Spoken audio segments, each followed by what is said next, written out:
Assalamualaikum warahmatullahi wabarakatuh. Berjumpa dengan saya Siti Umi Fitriyah SPD MSI, guru IPA dari Kota Salatiga.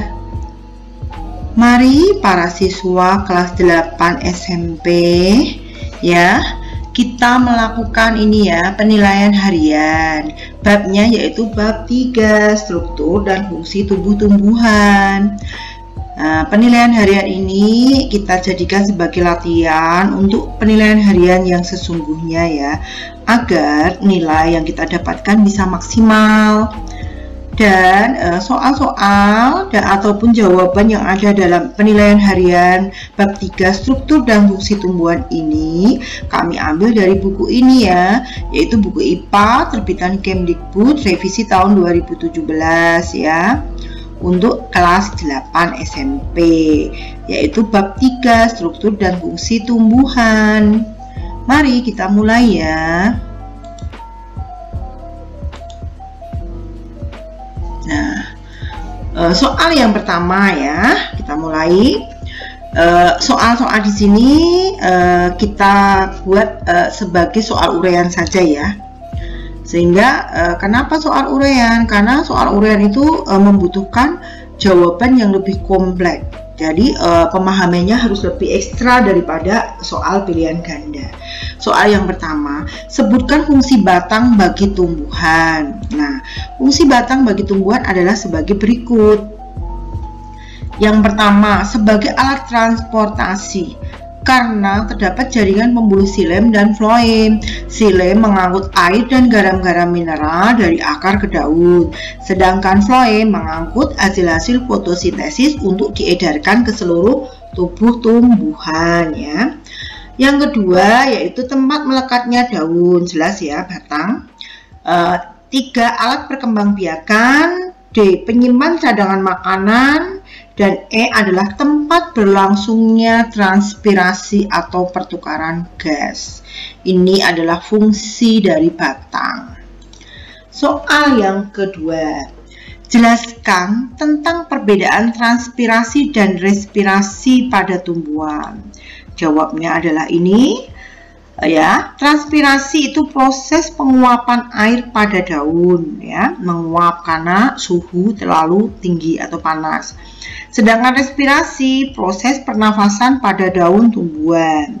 Dari sini sudah beda. Untuk tumbuhan itu selain juga dia berfotosintesis, dia tetap makhluk hidup sehingga tetap melakukan respirasi atau pernafasan, dan yang dibutuhkan pun juga sama, yaitu oksigen ya. Gitu. Sekarang kita menuju ke nomor 3. Apa yang dimaksud lingkaran tahun pada batang dikotil? Bagaimana proses terbentuknya dan cara menghitungnya? Nah, ini jawabannya. Kita tahu lingkaran tahun itu memang hanya ada pada batang dikotil, karena batang dikotil itu ada kambium, sedangkan batang monokotil tidak mempunyai kambium.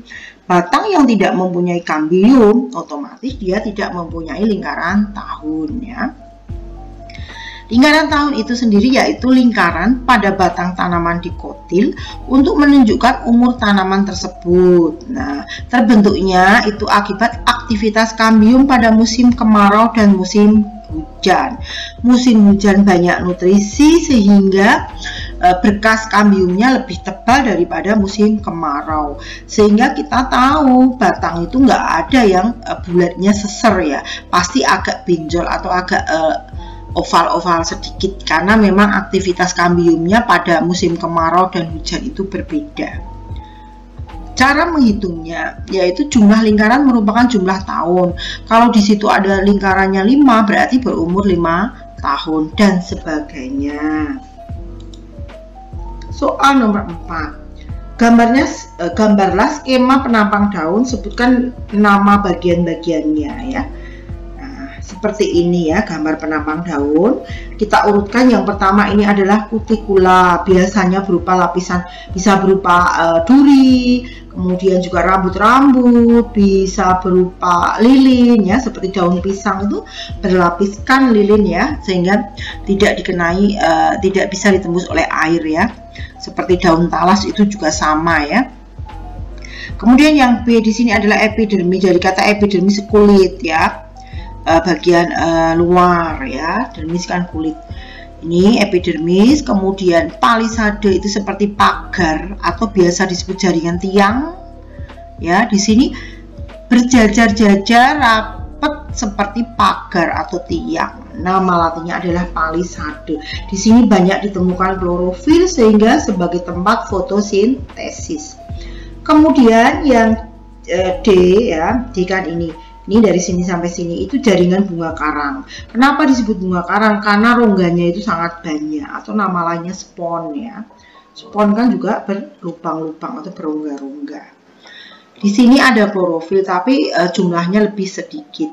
Kemudian xilem dan floem. Nah, xilem floem ada di sini ya, tepatnya di tulang daun ya. Bagian tengah itu xilem, bagian luar itu floem ya. Kemudian epidermis bawah di sini. Kalau di ini tadi epidermis atas ya, ini kurang tulisan atas, ini kurang tulisan bawah. Dan di sini ada epidermis bawah dan G. G di sini adalah stomata, tempat respirasi ya. Saat daun itu tumbuhan itu bernapas melalui stomata. Soal nomor 5. Apa perbedaan pembuluh xilem dan floem? Nah, xilem itu nama lainnya pembuluh kayu, yaitu mengangkut air dan garam-garam mineral dari akar ke daun, atau singkatannya biasanya disingkat X itu A. X itu xilem, A itu air dan garam-garam mineral. Sedangkan floem itu pembuluh tapis atau kulit ya, yang mengangkut hasil-hasil fotosintesis untuk diedarkan ke seluruh tubuh. Kita singkat FF ya, yaitu floem fotosintesis. Seperti itu. Kita lanjutkan soal nomor 6. Apa perbedaan batang dikotil dan batang monokotil? Nah, ini perbedaannya ya. Epidermisnya sama-sama tebal, dilapisi kutikula ya.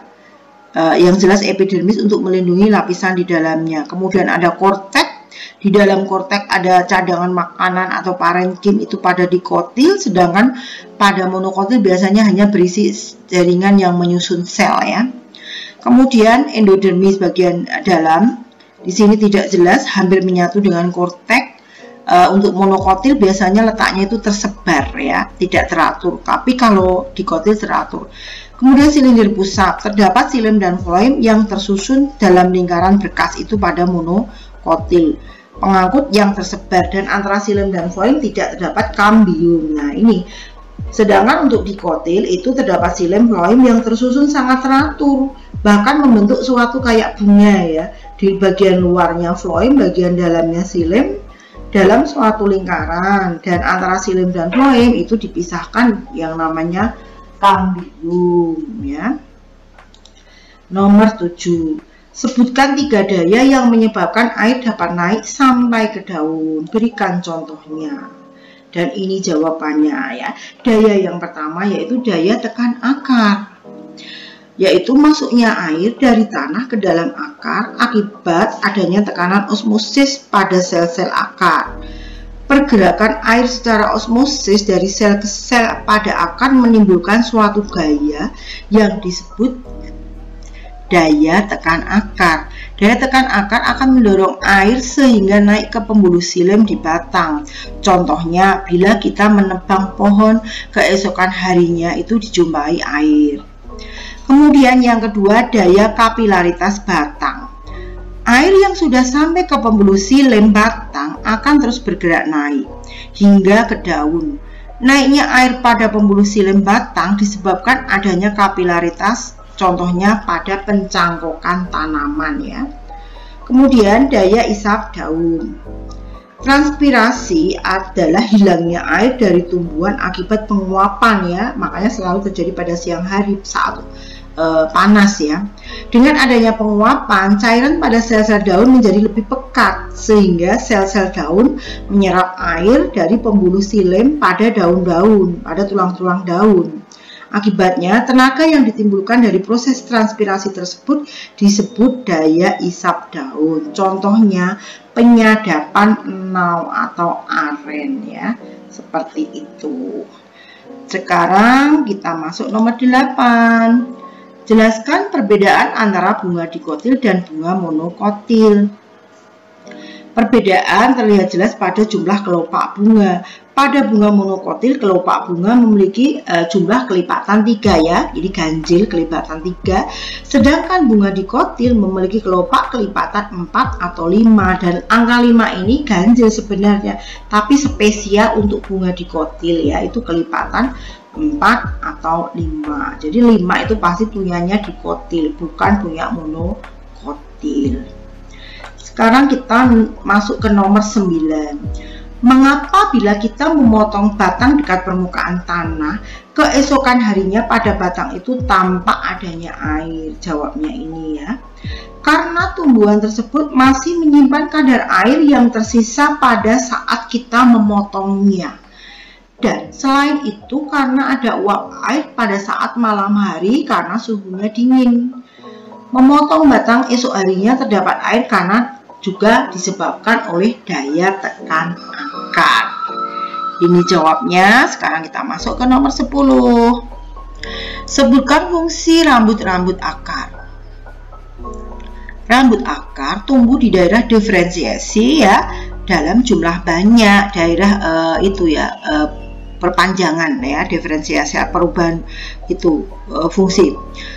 Rambut akar merupakan penjuluran dari epidermis, di mana fungsinya untuk memperluas daerah penyerapan air dan zat makanan, sehingga penyerapannya lebih jauh, yang diserap pun juga lebih banyak. Nah, itu fungsi rambut-rambut akar.